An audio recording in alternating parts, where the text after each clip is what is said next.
Ahli Hukum Tata Negara Universitas Andalas, Ferry Amsari, menilai negara tidak perlu bereaksi berlebihan terhadap fenomena pemasangan bendera bajak laut ala anime One Piece yang marak jelang perayaan Hari Kemerdekaan RI pada 17 Agustus. Ferry mengatakan, tindakan itu tidak bisa serta-merta dianggap sebagai upaya makar atau bentuk perlawanan terhadap negara. Saya pikir negara tidak boleh bersikap berlebihan yang menganggap bendera One Piece sebagai perbuatan yang merongrong negara, makar atau apapunlah namanya, kata Ferry kepada tribunnews.com, Minggu, 3 Agustus 2025. Ferry menjelaskan, pengibaran bendera dari serial komik Jepang tersebut justru bisa dimaknai sebagai bentuk ekspresi dan kritik yang sah secara konstitusional.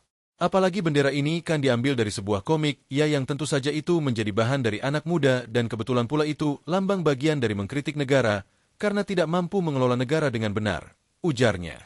Menurutnya, negara seharusnya menyikapi fenomena ini secara positif sebagai bagian dari kebebasan berpendapat. Pasal 28E UUD 1945 menjamin kebebasan setiap warga negara untuk menyampaikan pikiran dan pendapat. Bukankah ketentuan pasal 28E memberikan orang kebebasan untuk menyampaikan pikirannya, pendapatnya ya, tegasnya. Ferry juga menekankan pentingnya sikap terbuka dari pemerintah terhadap perbedaan cara pandang yang berkembang di masyarakat. Sehingga ia tidak boleh pula negara karena berbeda cara berpikir lalu menyatakan itu upaya merongrong negara, tuturnya. Dia menuturkan, pemerintah justru seharusnya berterima kasih terhadap kritik warga karena itu menunjukkan adanya perhatian dan kepedulian terhadap kinerja pemerintah. Jadi mari lihat ini sebagai upaya warga menjalankan hak konstitusionalnya dan negara tidak boleh baper ya. Pemerintah tidak perlu merasa harus menyatakan ini sebagai upaya merongrong negara, ucap Ferry. Jadilah pemerintahan yang baik yang menampung aspirasi warganya dengan senyuman bukan dengan rasa kebencian, sambungnya.